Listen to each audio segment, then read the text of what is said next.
నమస్తే శ్రీకృష్ణాయ నమః. మనం ఎప్పుడు యోగాల గురించి మాట్లాడుకుంటూ ఉంటాము.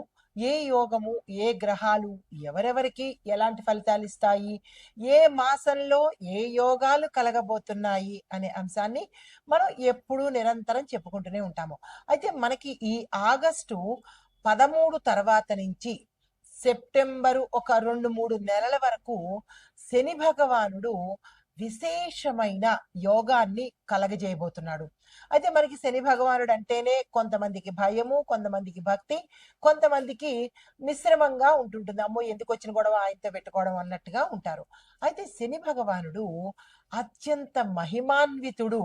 దీంతో పాటు ఈ శని భగవానుడు కర్మ ప్రదాత అంటారు. ఎవరెవరు ఏ కర్మలు చేస్తారో, మంచైనా చెడైనా ఏ కర్మలు చేస్తారో ఆ కర్మలకు సంబంధించిన ఫలితాన్ని మాత్రమే ఇస్తాడు తప్ప ఒక్క అంగుళం ఎక్కువ ఇవ్వడు, ఒక్క అంగుళం తక్కువ ఇవ్వడు. అయితే ఈయన మన జీవితంలో అంటే ప్రతి ఒక్కరి జీవితంలో శని భగవానుడు టచ్ చేసి వెళ్ళిపోతూ ఉంటాడు. అయితే ఈ టచ్ చేసి వెళ్ళిపోయే క్రమంలో ఎన్నెన్నో గుణపాఠాలు నేర్పిస్తుంటాడు.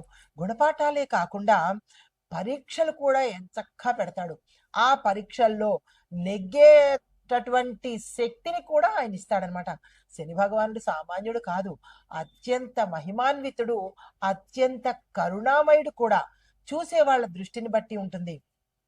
అందరూ శని భగవానుడు భయంకరాకారుడు, నల్లగా ఉంటాడు, భయంకరం ఉంటాడు, భయాన్ని గొలుపుతూ ఉంటాడు అని అంటారు. ఏమీ కాదండి. శని భగవానుడంత అందమైన వాడు, చల్లని హృదయం ఉన్నవాడు మరి ఒక్క ప్రభువు లేడు అంటే చెప్పొచ్చండి.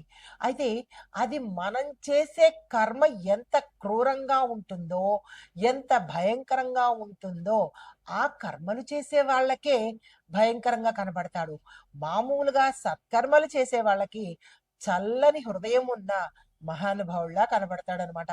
అయితే ఈయన సాధారణంగా ఒక్కొక్క రాశిలోకి మారడానికి 2.5 సంవత్సరాలు తీసుకుంటాడు. కానీ ఈ సమయంలో ఒక నక్షత్రం నుంచి ఇంకొక నక్షత్రానికి మారడానికి చాలా తక్కువ వ్యవధే తీసుకుంటాడనమాట. అయితే ఈ ప్రస్తుతము మనకి ఎక్కడ మారుతున్నాడు అంటే గనక బృహస్పతి యొక్క నక్షత్రం మీద ఉత్తరాభాద్ర, బృహస్పతి నక్షత్రము ఉత్తరాభాద్ర, దానిలోకి ఈ శని భగవానుడు తన ప్రయాణ క్రమంలో దాన్ని కూడా టచ్ చేసుకుంటూ బృహస్పతిని కూడా ఒక్కసారి తలుపు తడుతూ ముందుకు పెడుతున్నాడు. ఆ తలుపు తట్టే ఆ ప్రయాణం చేసే క్రమంలో మనకి ఎట్లాంటి ఫలితాలు ఇస్తున్నాడు, ఎవరెవరికి ఎలాంటి ఫలితాలు, శుభ ఫలితాలా, అశుభ ఫలితాలా, మిశ్రమ ఫలితాలా అనేది మనం ఒక్కొక్కటిగా తెలుసుకుందాము. అయితే కొంతమందికి అశుభ ఫలితాలు ఇచ్చిన వాళ్ళు మాత్రము తప్పనిసరిగా పరిహారాలు మాత్రం చేసుకోవాలి. ఏం చేస్తాడులే అని లైట్ తీసుకుంటే గనక ఇంకా అంతే సంగతులు. కాబట్టి నేను ఒక్కొక్కటి వివరంగా పరిహారాలు చేసుకోవాల్సిన రాశులేమిటి, మిశ్రమ ఫలితాలేమిటి అనేది సవివరంగా తెలియచేస్తాను. ఎక్కడా స్కిప్ చేయకుండా ఓవర్లుక్లో వెళ్ళిపోకుండా చాలా జాగ్రత్తగా చూసుకోండి. శని భగవానుడు కదా.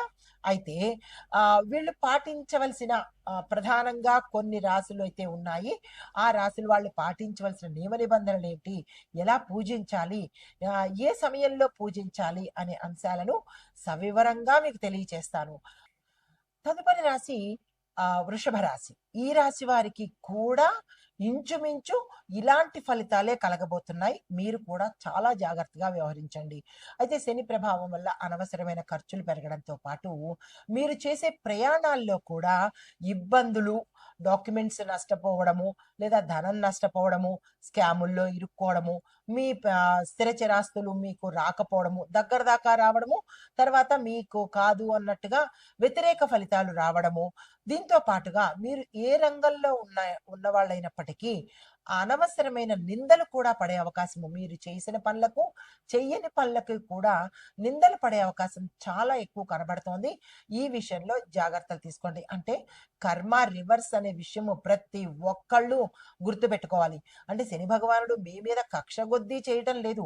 గతంలో మీరు ఎవరెవరికి ఏం చేశారో, ఎటువంటి పనులు చేశారో, మంచా చెడా మంచి చేసిన వాళ్ళకి మంచి ఇవ్వబోతున్నాడు, చెడు చేసిన వాళ్ళకి చెడు ఇస్తాడు. నిష్పక్షపాతంగా ప్రవర్తిస్తాడనమాట. కాబట్టి చెడు తీసుకుంటున్నాము మేము, మాకు అన్ని చెడే జరుగుతున్నాయి అని చెప్పి మీరు శని భగవాన్ని తిట్టుకునే ప్రయత్నం చేయకండి. ఒక్కసారి రీక్యాప్ చేసుకోండి, రివైండ్ చేసుకోండి. గతంలో మీరు ఏం తప్పులు చేశారో అవే తప్పులు తిరిగి బూమరాంగ్ లాగా మీ దగ్గరకు వచ్చే అవకాశం కనబడుతోంది. కనీసం ఇక నుంచైనా జాగ్రత్త పడి మంచి పనులు చేసుకునే ప్రయత్నం చేసుకోండి. ఇంపార్టెంట్ డాక్యుమెంట్స్ పోగొట్టుకోవడం కానీ, ధనము నష్టం అవ్వడం కానీ, చోర భయం కానీ, అగ్ని భయం కానీ, ఇలాంటి భయముతో మీరు కూడబెట్టుకున్న ధనం కావచ్చు, లేదా అంటే ఏదైనా వేరే వాళ్ళు ఇచ్చిన ధనం కావచ్చు, ఇలాంటి అంటే అక్రమార్జితంగా సంపాదించుకున్నవి పోయే అవకాశాలు ఎక్కువ కనబడుతున్నాయి. అది ఏ రకంగానైనా జరిగే అవకాశం కనబడుతోంది. ఈ విషయంలో జాగ్రత్తలు తీసుకోండి. తరువాత ఆరోగ్యం మీద ఎక్కువ ప్రభావం వీళ్ళకి చూపించబోతున్నారు. అంటే మేషరాశి వారికి ఒక 80% అయితే వీళ్ళకి 98% అనారోగ్య సూచనలు చాలా ఎక్కువ కనబడుతున్నాయి. ఈ విషయంలో జాగ్రత్తలు తీసుకోండి. తర్వాత మీరు ఏ కార్యక్రమం మీదైనా ఏ పనులైనా చేసినట్టయితే కనుక అవి కొన్ని జరక్కపోవడము, మరికొన్ని వెనక్కి వెళ్ళడము జరిగే అవకాశాలు కనబడుతున్నాయి. అది శుభకార్యమైనా, మీ స్వకార్యమైనా, ఏదైనా సరే ఇలాగ జరిగే అవకాశాలు కనబడుతున్నాయి. కాబట్టి జాగ్రత్తలు తీసుకోండి. తర్వాత మరొకటి ఏంటంటే, కుటుంబంలో కొంతమంది విడిపోయే అవకాశాలు కనబడుతున్నాయి. అది భార్యాభర్తలు కావచ్చు, తల్లిదండ్రులు కావచ్చు, లేదా అన్నదమ్ములు కావచ్చు. ఇలాగా దగ్గరగా ఉన్నవారు దూరమయ్యే అవకాశాలు ఎక్కువ కనబడుతున్నాయి. దీంతో పాటుగా ఇంకొక విషయం ఏంటంటే, పిల్లలు కావలసిన వాళ్లకు ఎన్ని ప్రయత్నాలు చేసినా ఇబ్బంది పడేటట్టుగాను, పిల్లలు కలగకపోవడం గాను, ఇలాంటివన్నీ అంటే పిల్లల విషయంలో ఉన్నవారికి ఒక రకమైన ఇబ్బంది అయితే, పిల్లల కోసం ప్రయత్నం చేసే వాళ్ళకి చాలా చాలా ఇబ్బందులు. అంటే అనేక సార్లు పుట్టిపోవడం కొంతమందికి అయితే, అనేక సార్లు గర్భస్రావం అవ్వడం కొంతమందికి అయితే, ఇలాంటి సమస్యలు ఎక్కువగా కనపడే అవకాశం కనబడుతోంది. మీ జాతకంలో శని ప్రభావంతో పాటు ఏదైనా పితృదోషాలు కానీ, నాగదోషాలు కానీ ఉండి ఉంటే ఈ రెండు కలిపి అగ్నికి ఆజ్యం పోసినట్టు అన్నమాట. కలిపి మరింత ఎక్కువ ప్రభావం కలిగే అవకాశం కనబడుతోంది. ఈ విషయంలో జాగ్రత్తలు తీసుకోండి. తర్వాత మీరు వ్యాపారస్తులు కానీ, రాజకీయవేత్తలు కానీ, లేదా ఏదైనా ప్రముఖమైన పదవుల్లో ఉన్నవాళ్ళు కానీ, ఉద్యోగరీత్యా కావచ్చు, లేదా అంటే సొసైటీలో కావచ్చు, వాళ్ళకి కొన్ని రకాలైన అపవాదులు వచ్చేటట్టుగా కనబడుతోంది. ఈ విషయంలో జాగ్రత్తలు తీసుకోండి.